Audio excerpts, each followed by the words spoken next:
Hey, Year 9s, let's take up assessment 4. Now this is just basically area, perimeter, and circumference formulas, ratios, and averages from frequency tables. First question is about the perimeter and area of a square. So when they gave us the area of the square, the very first thing we need to do is set out the formula that relates to the information they gave us. So the area of a rectangle is length times width. But because this is a square, the length is equal to the width. So the area should be length times length, or simply length squared. Now, if we're told the area of the square is 49 centimeters squared, that means that 49 must be equal to the length squared.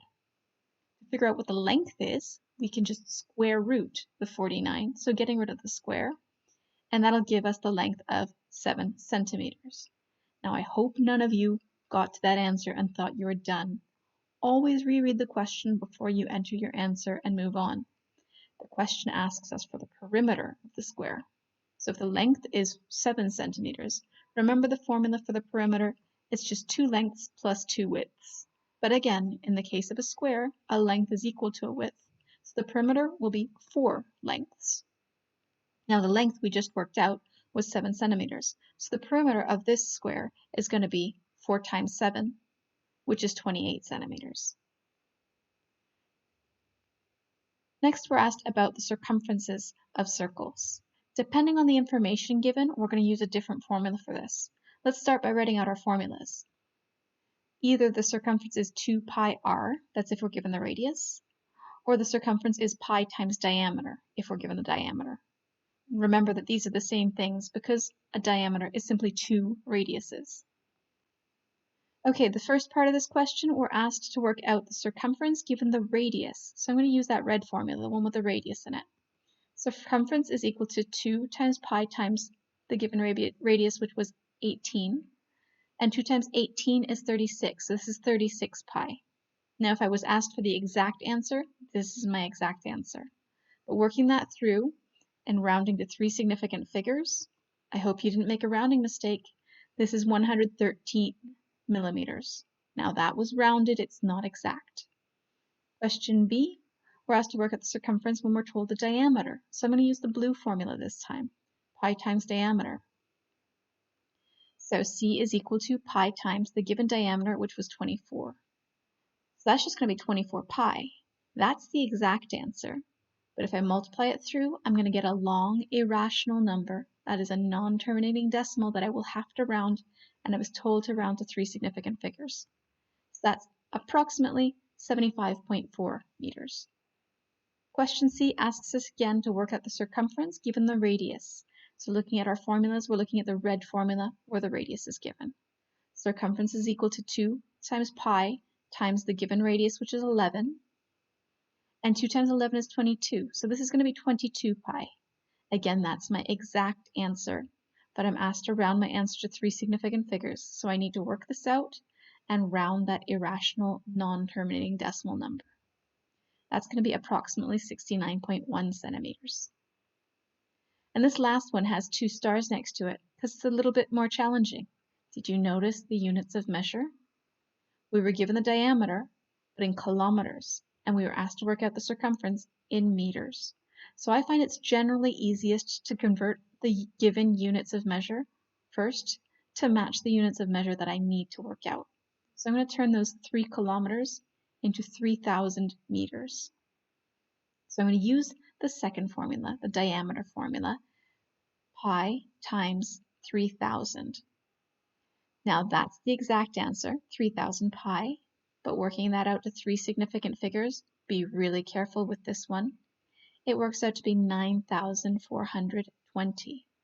Now there was a value in the units position, but to 3 significant figures, I don't want another non-zero value.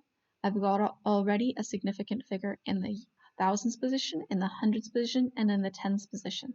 So I need to put a 0 in the units position to show this to 3 significant figures. Next, we're simplifying ratios and finding equivalent ratios. We're talking about the weights of a cat and a dog and how much food they're going to get. Starting this out, we should start by writing the ratio in words to be clear about which value belongs to which. So in words, I'll write the cat first because it came first in the question. So this is a cat to dog ratio, and we're given the weight of the cat and the weight of the dog. The cat weighed 9.8 kilograms and the dog weighed 24.5 kilograms. We're asked to simplify this ratio, and we know that we can't simplify a ratio and leave it with decimals in it. Just the same way we can't simplify a fraction and leave a decimal value in the numerator or denominator. So the very first thing I'm going to do is I'm going to turn these decimal values into whole numbers by simply moving the decimal place. That is, I'm going to multiply both of those sides by 10. That gives me 98 for the cat and 245 for the dog. So they're whole numbers, but this still needs simplifying. Think about what you could divide both 98 and 245 by. You can divide them both by 49. So dividing them by 49, we get 2 on the cat side and 5 on the dog side. So our simplified ratio for the weight of the cat and the dog is 2 to 5. How much food does the cat get if the dog gets fed 500 grams of food? Now this is easier to answer now that I've got a simplified ratio. The dog side of the ratio is the right-hand side. So the 500 grams of food that goes to the dog goes on the right-hand side of this ratio. And I need to work out the equivalent ratio, which will tell me how much the cat gets when the dog gets 500. So putting the 500 on the dog side, I need to think, what do I need to multiply or divide this ratio by to turn a 2 to 5 ratio into a something to 500 ratio? And I hope this wasn't too hard for you. We just need to times by 100. So if I've times the dog side by 100, I have to times the cat side by 100 as well. And that's going to give me 200 grams of food for the cat. Now we have another ratio question where we're asked to simplify the ratio and then also work out the unitary ratio. That's the ratio which begins with 1 to something. Right, so we're starting out with fish here, green fish and orange fish. So I'll write that in words first to make sure I'm clear on which side's which. We started with the green fish, the 16 green fish, and then we have the orange fish, the 200 orange fish.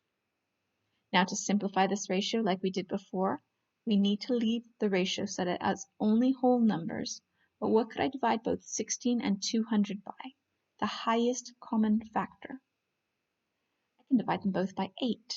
16 divided by 8 is 2, and 200 divided by 8 is 25. Just check to make sure that can't be divided again.